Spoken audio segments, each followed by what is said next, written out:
This is a Honeywell Chronotherm T8082 with Q682A subbase for heating and air conditioning, 24 volt. It's got a single Mercury switch and a clock operated switch. Style wise, this is one of my favorites. It's just very 1980s looking. Oops. Take the cover off.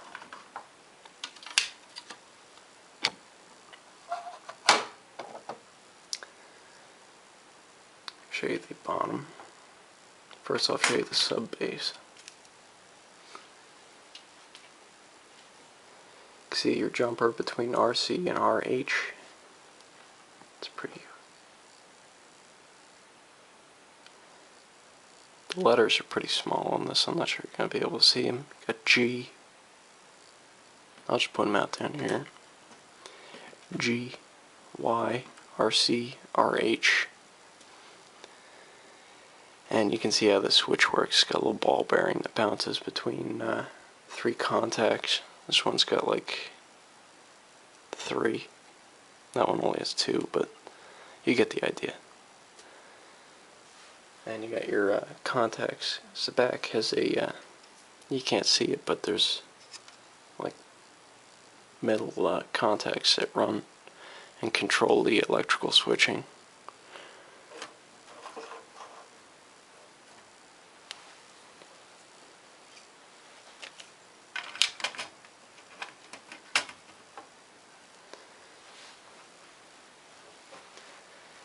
This one had a clock that could either be operated with a rechargeable battery or by your heating and cooling system's 24 volt AC electrical system.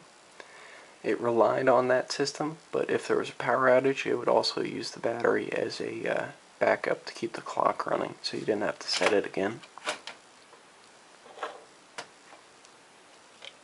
It's got a little bump out on the minute hand that you turn to operate and set the clock. I'll show you how the clock works first. It's pretty small. If you got big fingers, it's hard to do. Set this to red so you can see what happens when the blue hits it. And you're coming on, that would be like 5 o'clock in the morning. Click. I should separate these so you can see what happens. Put it to the extremes. The system would turn on, and it would cool, in this case, to 40 degrees. When the red one trips,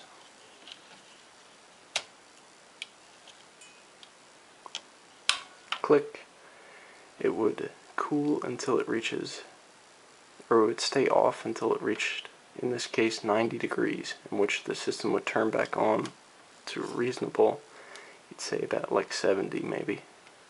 That'd be like 70, it would turn back on when the switch sensed it. This clock on this one stopped working because they're all like plastic gears, and it's electric motor. It's an electric clock, so I mean it was inevitably going to stop working. This one was from 1986, so it's pretty old. It's not old thermostat wise, but should tell you that the Honeywell Chronotherms were, this technology's been around for a long time, at least supposedly since the beginning of the turn of the last century. Honeywell came out with a clocks operated thermostat device.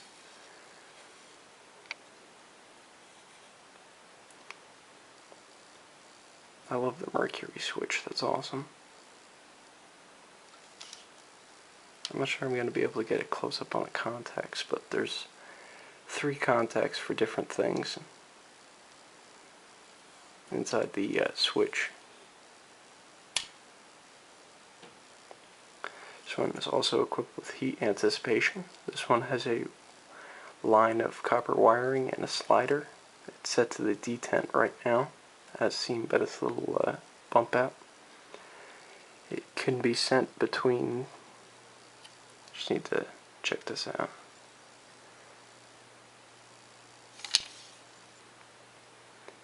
0.10 .10 and 1.2, with .10 being longer heat anticipation and 1.2 being shorter. You just have to lift this up and push.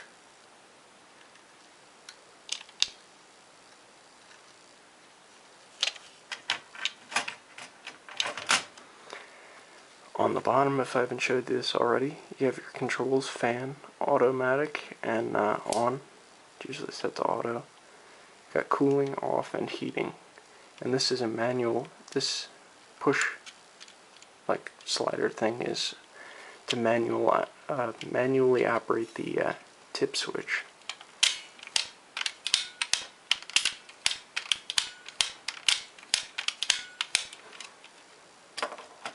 Very complicated technology.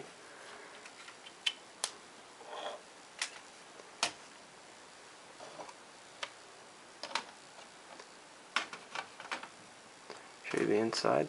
This flips up. Whoops.